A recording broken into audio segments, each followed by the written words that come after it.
pagi, salam sejahtera untuk kita semua. Perkenalkan, nama saya Erlinda Nur Hasanah, SEMSC. Saya merupakan dosen program studi akuntansi perpajakan di Politeknik YKPN Yogyakarta.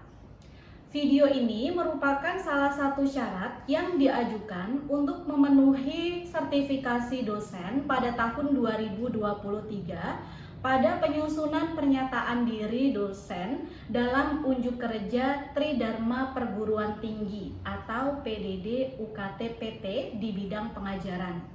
Terdapat beberapa mata kuliah yang saya ampu selama kurang lebih 4 tahun saya menjadi dosen, yaitu Pengauditan 1, Penganggaran, Akuntansi Keuangan Lanjutan, Praktikum Penganggaran, Perpajakan 1, Praktikum Komputer Aplikasi Pengolah Data, Akuntansi Sektor Publik, Manajemen Keuangan, Akuntansi Keuangan Menengah 1, Akuntansi Biaya, Pemungutan dan Pemotongan Pajak, serta Praktikum Perpajakan. Mata kuliah yang saya pilih adalah mata kuliah Pemungutan dan Pemotongan Pajak. Mata kuliah ini merupakan mata kuliah dengan 3 SKS yang terdiri dari 1 SKS teori dan 2 SKS praktik. Durasi pembelajaran dalam setiap pertemuan adalah 150 menit dan diajarkan kepada mahasiswa program studi akuntansi perpajakan yang menempuh semester 6. Prasyarat mata kuliah ini yaitu nilai mata kuliah perpajakan 1 dan perpajakan 2 minimal D, serta telah menempuh mata kuliah PPH WPOP dan PPH WP Badan. Mata kuliah ini merupakan mata kuliah kompetensi utama atau MKU yang membekali mahasiswa dalam praktik terhadap perlakuan pajak yang menjadi kewajiban pungut dan potong yang harus dilakukan, dicatat dan dilaporkan dalam formulir-formulir pajak.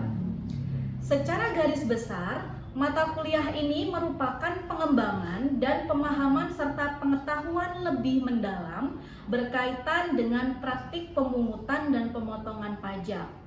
Adapun bahan kajian yang digunakan meliputi PPH Pasal 21, PPH Pasal 22, Pajak Pertambahan Nilai atau PPN, PPH Pasal 23, serta PPH Final Pasal 4 Ayat 2. Adapun capaian pembelajarannya adalah sebagai berikut. CPNK 1, capaian pembelajaran mata kuliah 1, mampu menjelaskan konsep dan praktik pemotongan PPH Pasal 21. CPMK 2 mampu menjelaskan konsep dan praktik pemungutan PPH Pasal 22. CPMK 3 mampu menjelaskan konsep dan praktik pemungutan PPN. CPMK 4 mampu menjelaskan konsep dan praktik pemotongan PPH Pasal 23.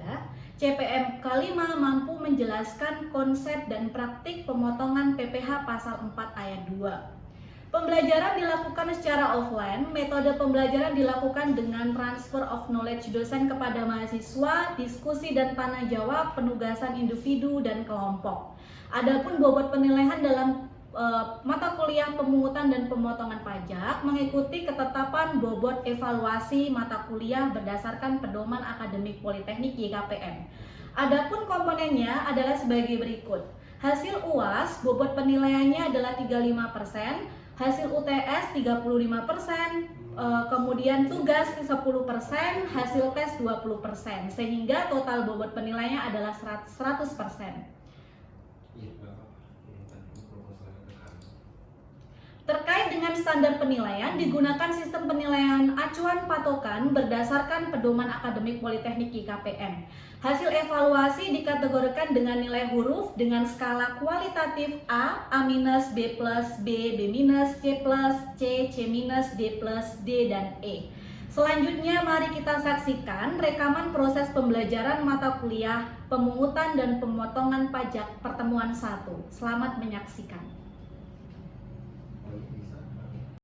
Assalamualaikum warahmatullahi wabarakatuh. Ya, selamat pagi semuanya. Pagi. Oke, baik. Sebelum kita mulai perkuliahan di pagi hari ini, kita berdoa terlebih dahulu semoga proses pembelajaran di pagi hari ini berjalan dengan lancar dan juga nanti ilmu yang diperoleh dapat menjadi ilmu yang berkah. Oke, berdoa sesuai dengan keyakinannya masing-masing, dipersilakan.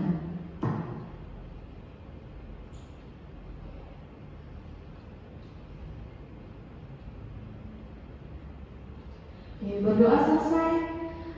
Baik, sebelum saya menjelaskan materi mengenai pertemuan pertama untuk materi pemungutan dan pemotongan pajak, saya akan mengingatkan kembali ya terkait dengan pentingnya hard skill dan soft skill ya.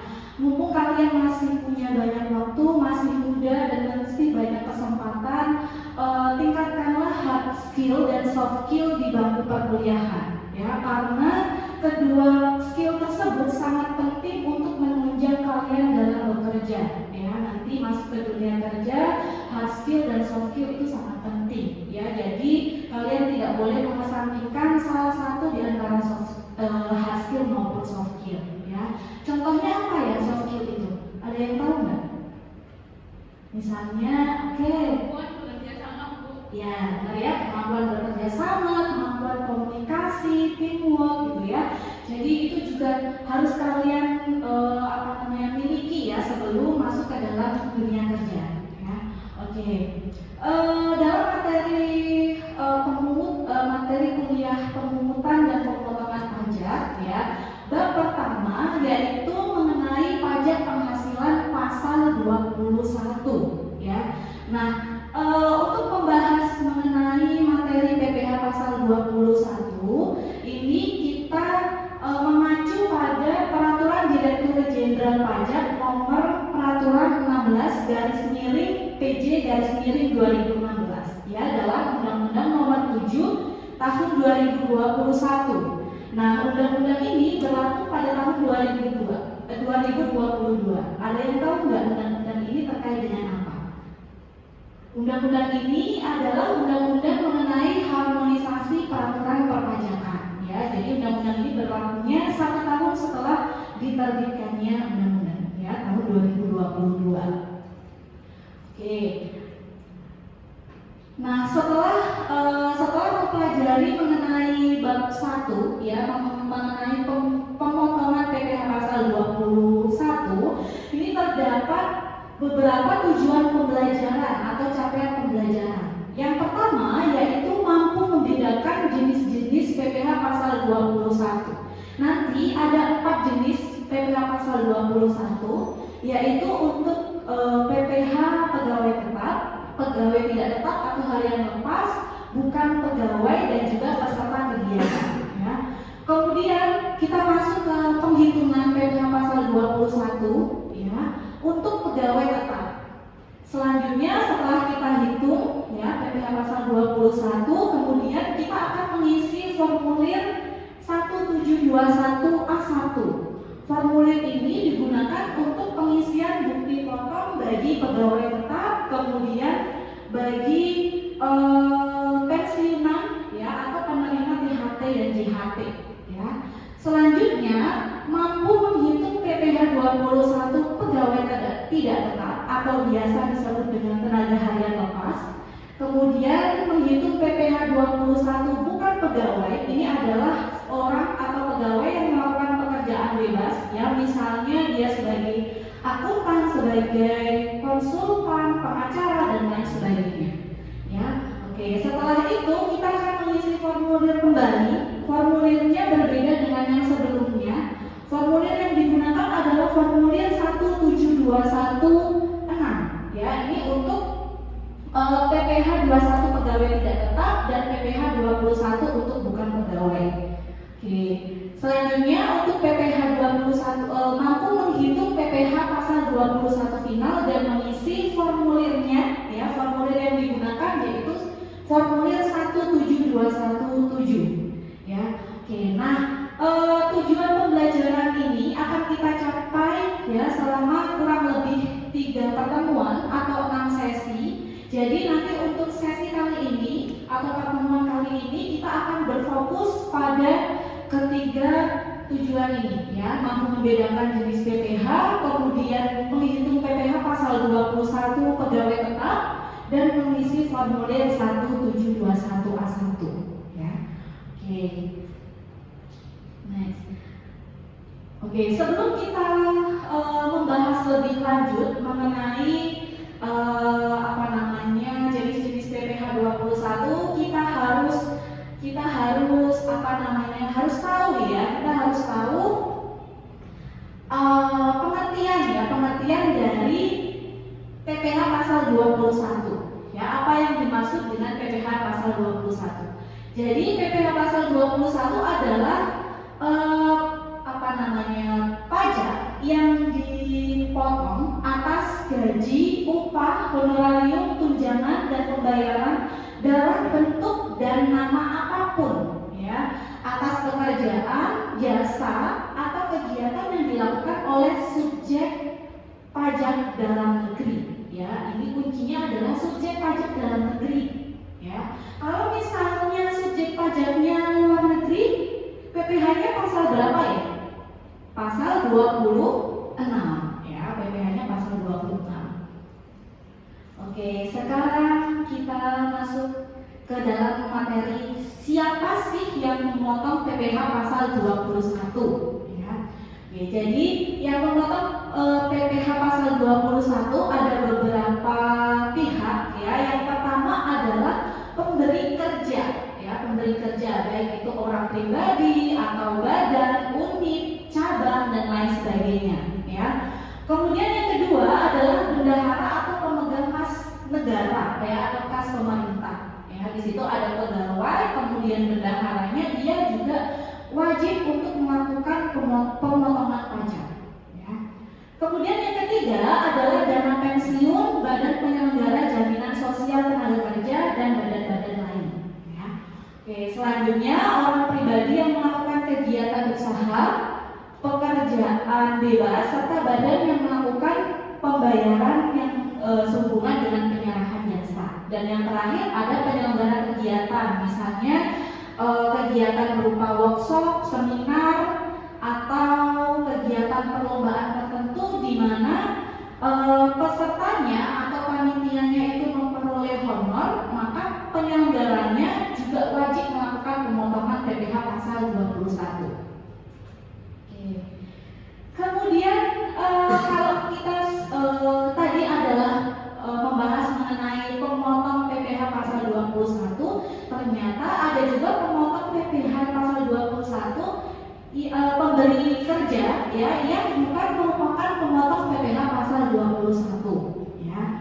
Oke, yang pertama adalah kantor perwakilan negara asing. Contohnya misalnya ada kedutaan besar gitu ya. Nah, di situ dia memberi kerja, tetapi dia tidak boleh melakukan pemotongan PPh bagi pegawainya ya. Kemudian yang kedua yaitu organisasi-organisasi internasional yang ditetapkan oleh Menteri Keuangan. Oke, ini organisasi-organisasi yang biasanya di bawahnya ya, bernaung di bawahnya Perserikatan Bangsa-Bangsa. Oke, ada yang tahu tidak ya contohnya seperti apa? Oke, silakan Agung.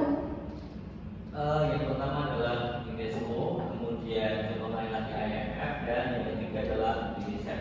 Ya, oke, benar ya. Contohnya misalnya yang sudah disebutkan oleh Agung, UNESCO, IMF, UNICEF dan lain-lain. Nah, itu juga organisasi-organisasi itu juga tidak diperbolehkan untuk melakukan pemotongan PPh pasal 21. Kemudian yang ketiga, pemberi kerja, orang pribadi yang tidak melakukan kegiatan usaha atau pekerjaan bebas yang semata-mata memperkerjakan orang pribadi untuk melakukan pekerjaan rumah ya. Ini contohnya hubungan antara majikan dengan asisten rumah tangganya ya, karena dia mempekerjakan asisten rumah tangga itu untuk melakukan pekerjaan sehari-hari di rumah, majikan tersebut tidak diperbolehkan untuk melakukan pemotongan PPh terhadap asisten rumah tangga tersebut ya. Oke, selanjutnya adalah subjek yang dipotong PPh. Kalau tadi pemotongnya, kalau yang ini adalah subjeknya ya.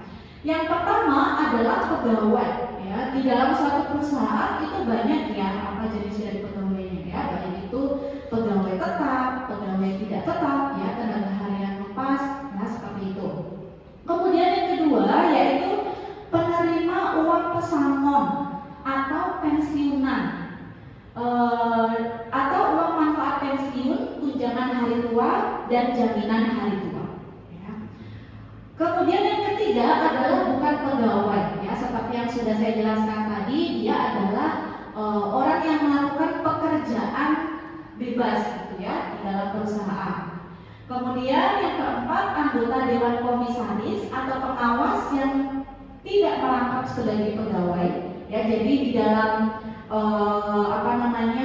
perusahaan komisaris itu bisa sebagai pegawai, nanti perhitungannya sama seperti statusnya sebagai pegawai. Ada juga komisaris atau pengawas yang tidak merangkap sebagai pegawai, nanti perhitungan PPh-nya ini berbeda ya. Kemudian subjek yang kelima adalah mantan pegawai dan yang keenam adalah peserta kegiatan. Oke, kita next. Oke, ini adalah objek yang dipotong PPh pasal 21. Ada banyak ya. Intinya adalah gaji, honor atau tunjangan yang dipotong yang diperoleh dari subjek yang sudah saya jelaskan tadi ya. Ada pegawai, mantan pegawai, peserta kegiatan dan lain sebagainya. Oke, selanjutnya adalah objek pajak yang dikecualikan ya. Oke, di sini ada beberapa objek pajak yang dikecualikan. Yang pertama adalah pembayaran manfaat atau santunan asuransi kesehatan, asuransi jiwa. Kemudian natural atau kenikmatan, yang misalnya pegawai itu diberikan mes atau tempat tinggal, kemudian disediakan makan siang atau juga diberikan kendaraan antar jemput ke kantor seperti itu ya. Nah itu termasuk ke dalam jenis atau contoh natural. Kemudian iuran pensiun kepada dana pensiun, zakat atau sumbangan ya, biasanya ini dikelola oleh Basnas kalau di Indonesia ya. Dan yang terakhir adalah beasiswa. Oke, nah ini ada jenis-jenis PPh pasal 21 ya. Ini adalah tujuan pembelajaran kita untuk mata kuliah pemungutan pajak. Ya, pertama adalah pegawai tetap. Ya, jadi pegawai tetap itu adalah pegawai yang menerima penghasilan secara teratur, ya, secara berkala. Ya, baik itu termasuk dewan komisaris atau dewan pengawas, ya seperti itu. Kemudian yang kedua adalah pegawai tidak tetap. Pegawai tidak tetap itu adalah pegawai yang diberikan penghasilannya apabila dia memenuhi jumlah jam tertentu atau unit yang telah dia selesaikan atau proyek yang sudah dia selesaikan. Itu disebut dengan pegawai tidak tetap atau tenaga harian lepas. Kemudian bukan pegawai ya, bukan pegawai ini adalah orang yang melakukan pekerjaan secara bebas ya. Dan yang terakhir adalah peserta kegiatan ya. Peserta kegiatan seperti tadi yang sudah saya berikan contoh ya, peserta ketika melakukan kegiatan workshop misalnya atau kegiatan seminar atau kegiatan lainnya ya. Oke, kita next. Kemudian penghasilan bruto untuk pegawai tetap. Nah ini kita sudah masuk ke dalam perhitungan ya. Untuk melakukan perhitungan kita pertama yang harus kita lakukan yaitu melakukan perhitungan penghasilan bruto. Ada dua jenis penghasilan, yaitu penghasilan teratur. Ini diberikan secara periodik ya, sesuai dengan kesepakatan ya antara pegawai dengan pemberi kerja. Kemudian yang kedua yaitu penghasilan tidak teratur. Misalnya dalam satu tahun perusahaan mencapai target penjualan. Nah di setiap akhir tahun diberikan bonus. Nah itu yang disebut dengan penghasilan tidak teratur. Hanya diberikan satu kali dalam satu periode atau dalam satu tahun ya. Jadi tahu ya bedanya antara penghasilan teratur dengan penghasilan tidak teratur. Oke, kita next. Kemudian yang kedua adalah terkait dengan asuransi. Nah, di sini ada dua jenis asuransi, yaitu asuransi ketenagakerjaan ya dan asuransi kesehatan ya. Asuransi ketenagakerjaan ada tiga, yaitu jaminan kecelakaan kerja atau JKK, kemudian jaminan kematian atau JK, dan yang terakhir JHT atau THT ya, jaminan hari tua atau tunjangan hari tua. Nah, ketiga jenis ini asuransi ketenagakerjaan ada dua kemungkinan ya, dia dibayar oleh pemberi kerja dan dibayar oleh pekerjanya itu sendiri ya yang menerima penghasilan. Apabila JKK ya dan JK ini dibayar pemberi kerja, dia bisa menambah penghasilan bruto. Sementara itu apabila dia dibayar oleh pegawai atau orang yang menerima penghasilan, maka dia tidak dapat dikurangkan dalam penghasilan bruto. Oke, kemudian jika JHT ini sebaliknya ya, apabila dibayar oleh pemberi kerja, dia tidak dapat menambah penghasilan bruto. Ketika dia dibayar oleh pegawai, maka dia bisa dikurangkan sebagai penghasilan bruto ya. Oke, untuk asuransi kesehatan ini pada dasarnya sama dengan JKK dan JHT ya. Dibayar pemberi kerja dapat menambah penghasilan bruto, kemudian dibayar pegawai tidak dapat sebagai pengurang penghasilan bruto. Oke, selanjutnya ini adalah perhitungan PPh pasal 21. Ini suatu hal yang penting ya untuk konsep penting untuk menghitung PPh pasal 21 ya. Untuk PPh pasal 21 ini bisa dipotong dari pegawai tetap dan bagi penerima pensiun ya. Bagi pegawai tetap, pertama yaitu kita harus menghitung terlebih dahulu penghasilan bruto ya. Dari mana saja komponen penghasilan bruto? Ya, misalnya ada gaji, ada tunjangan, kemudian ada premi yang dibayar oleh pemberi kerja, atau bisa juga dari misalnya ada penghasilan tidak teratur berupa bonus atau THR ya, seperti itu. Kalau sudah kita hitung semua komponen ini, baru kita kurangkan dengan biaya jabatan ya. Biaya jabatannya adalah 5% dari penghasilan bruto ya. Namun yang menjadi catatan adalah nilai dari biaya jabatan ini maksimal 6 juta rupiah per tahun atau 500.000 per bulan ya. Oke. Kalau misalnya nih saya tanya, biaya jabatannya 525.000 per bulan, maka yang dicatat berapa ya nanti pengurangnya? Tetap 500.000 atau 562.000? Tetap 500.000. Oke, benar ya, karena maksimal per bulannya adalah 500.000 rupiah ya. Oke, setelah itu pengurang selanjutnya adalah iuran pensiun, JHT, THT yang dibayar sendiri ya. Oke, setelah itu setelah dikurangkan penghasilan bruto dikurangi dengan biaya jabatan, dikurangi iuran pensiun, THT, baru kita bisa menghitung penghasilan neto ya. Misalnya penghasilan neto dalam satu bulan ya.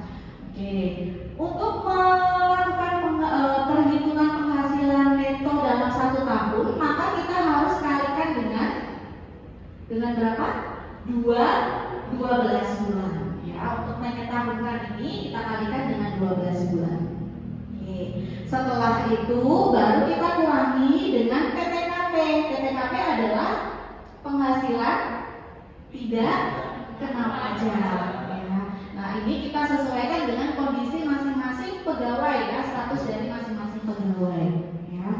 Setelah itu kalau sudah dikurangkan dengan PTKP, maka kita bisa menghitung penghasilan kena pajak ya, sebelum kita kalikan dengan tarif PPh pasal 17. Seperti itu ya. Paham ya? Untuk perhitungan PPh pasal 21. ya. Ini untuk contoh dari pegawai tetap, ya. Oke, kemudian PTKP, ya. Selanjutnya adalah PTKP. Berdasarkan peraturan Menteri Keuangan, ya, nomor 101 PMK 010/2016, PTKP untuk wajib pajak pribadi atau wajib pajak untuk dirinya sendiri adalah 54 juta rupiah, ya. Tambahan untuk wajib pajak apabila dia statusnya itu sudah menikah atau kawin adalah 4.500.000. Kemudian tambahan untuk setiap keluarga sedarah, ya, semenda dalam satu garis keturunan adalah 4.500.000 per anggota keluarga, ya. Jadi misalnya nih saya beri contoh, Bapak Andi memiliki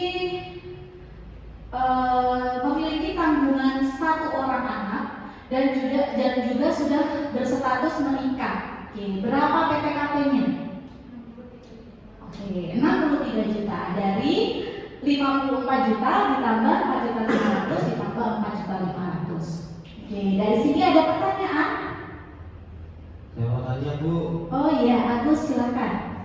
Bu, kalau misalnya ada pegawai tetap punya anak di tengah tahun, misalnya bulan Agustus, nah itu bagaimana cara menghitung PTKP-nya Bu? Oh ya, oke, baik, pertanyaan yang bagus ya. Misalnya ada pegawai, kemudian pegawainya laki-laki gitu ya, kemudian dia punya anak di pertengahan tahun di bulan Agustus, bagaimana cara ngitung PTKP-nya? Ya, apakah PTKP yang 4.500.000 ini diikutkan pada tahun bersangkutan atau tahun selanjutnya? Ya, jawabannya adalah kita menghitung PTKP-nya mulai dari awal tahun selanjutnya. Ya, jadi di tahun misalnya tahun ini punya anak tahun 2023 di bulan Agustus. Nah, dia tanggungan 4.500.000 ini tidak dihitung, ya. Menghitungnya menambah penghasilan tidak kena pajak ketika awal tahun berikutnya, ya, seperti itu, ya, tahun 2024. Oke, sudah paham? Sudah Bu. Ya, Terima kasih. ya, sama-sama, ya. Oke, ini sementara yang ini adalah untuk PTKP karyawati, ya. Karyawati apabila dia statusnya kawin, maka PTKP-nya hanya untuk dirinya sendiri 54 juta rupiah, ya. Untuk apabila dia kawin kemudian suaminya tidak berpenghasilan, maka PTKP-nya untuk dirinya sendiri, status perkawinan dan tanggungan maksimal 3 orang. Ya, ini tetapi harus ada surat keterangan dari pemerintah daerah, ya, serendah-rendahnya adalah dari kecamatan, seperti itu. Kemudian apabila status karyawatinya itu tidak kawin, maka PTKP-nya adalah untuk dirinya sendiri dan juga untuk tanggungannya sama, ya, maksimal tanggungannya adalah 3 orang, ya, 3 anggota keluarga. Oke, baik. Untuk materi kali ini, di pertemuan kali ini mungkin cukup itu yang dapat saya sampaikan. Semoga apa yang kita pelajari hari ini bisa diterima dengan baik, ya, menjadi ilmu yang berkah. Dan saya ingatkan kembali untuk minggu depan, ya, kita akan masih mempelajari PPh pasal 21, melakukan perhitungan dan juga mengisi bukti potong, sehingga jangan lupa untuk membawa kalkulator, ya. Oke, baik, terima kasih atas perhatiannya. Mohon maaf apabila ada kesalahan. Saya akhiri dulu. Wassalamualaikum warahmatullahi wabarakatuh.